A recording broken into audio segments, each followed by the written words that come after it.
Інтарэс да экалогіі расце, усё больш мы цікавімся кубачкамі і веласіпедзікамі, што само па сабе не дрэнна, але па-за ўвагай застаюцца больш сур'ёзныя праблемы: чысціня паветра, якасць вады і дастатковасць азелянення, якія можа нам і баляць, але вырашаць бяруцца немногія. Чаму людзі ўсё часцей застаюцца назіральнікамі альбо абіраюць ролю канапных войскаў? Што можа паслужыць чароўным штуршком для актывізацыі грамадства? Размаўляем з Алёнай Дубовік, каардынатаркай лініі «Зялёны тэлефон» у праекце «Хай Ток. Інтэрв'ю наабарот».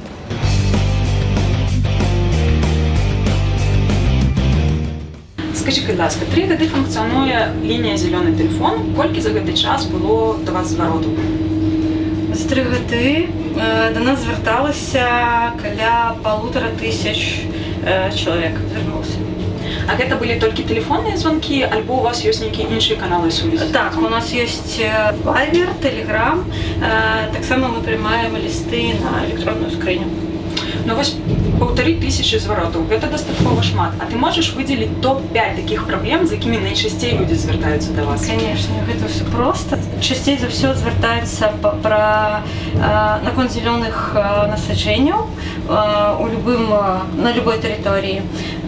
Гэта першае. Другое, звяртаюцца наконт смецця, адходаў.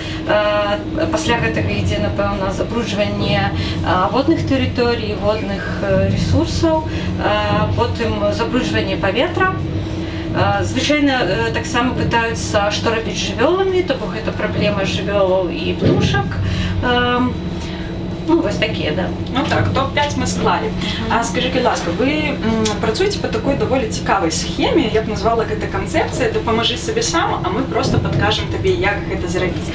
Чаму быў абраны такі падыход і, ну, вось як выбралі менавіта такі, як бы, спосаб дзеяння і камунікацыі з людзьмі? Ну, выбралі гэта, напэўна, таму ж, каб людзей падштурхоўваць да таго, што праблемы трэба вырашаць самім. Ініцыятыва знізу – гэта тое, што будзе рабіць добрым наш свет.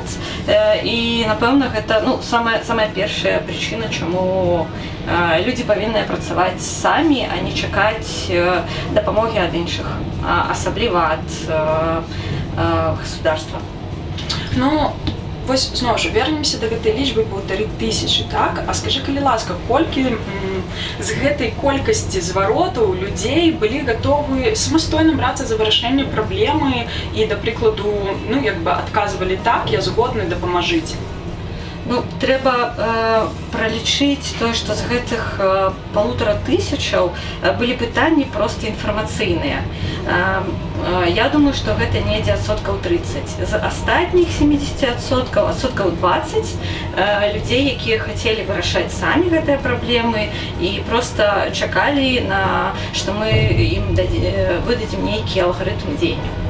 Але вось алгарытм дзеяння, так? Я так разумею, што вы збіраеце нейкія кейсы, найбольш частыя пытанні і распрацоўваеце па ім ужо схемку, як чалавеку можна дзейнічаць у гэтай сітуацыі.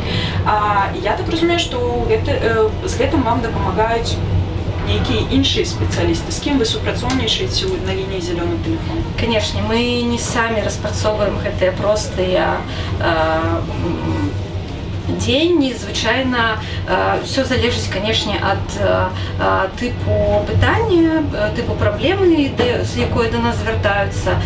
Калі гэта вельмі цяжкая альбо вельмі вузкая тэма, то, канешне, мы звяртаемся да юрыстаў, да экспертаў і распрацоўваем з імі гэтыя алгарытмы, нейкія дакументы, магчыма, вывучаем нарматыўныя дакументы, нейкую базу нарматыўную. То бок, звычайна, мы працуем больш за ўсё гэта з юрыстамі і з экспертамі ў іншых узкіх спецыялізацыях. Ну, і скажы, вось з тых кейсаў, якія, да прыкладу, людзі пагаджаліся вырашаць сваімі рукамі, галавой і дзейнічаць пагаджаліся, колькі з іх мае станоўчыя вынікі, колькі з іх мае адмоўны і ўвогуле, так сказаць, былі даведзены да канца лагічнага свайго? гэта цяжка пралічыць, хаця б таму, што ўсё залежала ад таго, як чалавек, як абанент ставіў пытанне. Калі яму трэба было проста высветліць інфармацыю, і ён дасягаў гэтага, то бок проста там, напрыклад, адпраўляў запыт і атрымліваў яе, і гэтая інфармацыя яго задавальняла, можна лічыць, што гэты кейс ужо спрацаваны. Але ж, калі мы атрымоўваем гэта пытанне, можа высветліцца, што там праблема найбольш большая, чым проста, ну, напрыклад, высечка дрэваў, там гэта, магчыма, там вялікая забудова. То бок, ну, нельга сказаць адназначна, які адсотак там спрацаваных добра альбо дрэнна. Увогуле, я б сказала, што з 1500 зусім спрацаваных добра адсоткаў 5. Магчыма толькі. Таксама можна дадаць сюды 10%, гэта калі мы адказалі на пытанне чалавека, мы далі яму алгарытм дзеянняў, і ён з гэтага алгарытму зрабіў хаця б палову. То есть гэта ўжо можна лічыць, што пытанне даведзена да лагічнага канца. Так, тому што вельмі мала людзей пагаджаюцца працаваць да канца, тому што, ну, звычайна, ўсё залежыць ад пытанняў. Гэта праца вельмі вялікая праца, і таксама яна просіць вельмі шмат часу. Таму людзі не заўжды пагаджаюцца, калі разумеюць, што гэта зойме іх асноўны час. Ну, а былі ж такія, напэўна, выпадкі, калі чалавек да вас звярнуўся, вы яму сказалі, як што рабіць, а пасля ён такі маўляў, што добра, я зраблю, і прапаў. Ёсць такія выпадкі. Так, я думаю, што я магу пралічыць, што гэта недзе адсоткаў 30, калі чалавек бачыць гэты алгарытм дзеянняў, кажа, так, канешне, я вам адкажу, у мяне толькі там тэрміновая справа, і знікаю. Зразумела, ну вось мы з табой яшчэ абазначылі гэты топ тэм, пытанняў, з якімі людзі звяртаюцца, праблем. І скажы, якія найчасцей з іх людзі пагаджаюцца вырашаць? То есть, можа, ёсць такі нейкі топ з гэтага менавіта топа, які мы абазначылі, які людзі кажуць, без праблем? Мне цяжка адказаць на гэтае пытанне, таму што звычайна вырашальныя пытанні, якія трэба вырашыць, яны складаюцца з некалькіх складнікаў, і гэта цяжка.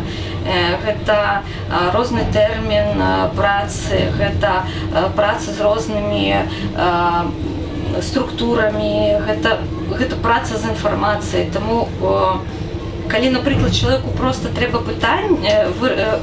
знайсці інфармацыю, так, проста ён пасылае запыт альбо тэлефануе па нейкім тэлефоне, нумара тэлефона, і атрымлівае пытанне. Але ж нельга сказаць, што гэтая інфармацыя яго задавальняе.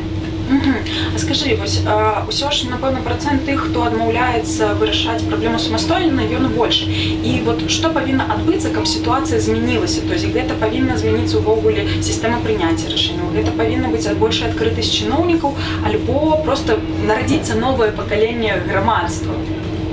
Я думаю, што гэта і то, гэта ўсё, што ты пералічыла, павінна прысутнічаць, і гэта самае асноўнае, што можа змяняць гэтую рэчаіснасць, гэты свет, ну, таму што калі мы не будзем працаваць над гэтым, нічога не зменіцца да лучшага, да лепшага. Дзякуй табе за размову, было вельмі прыемна.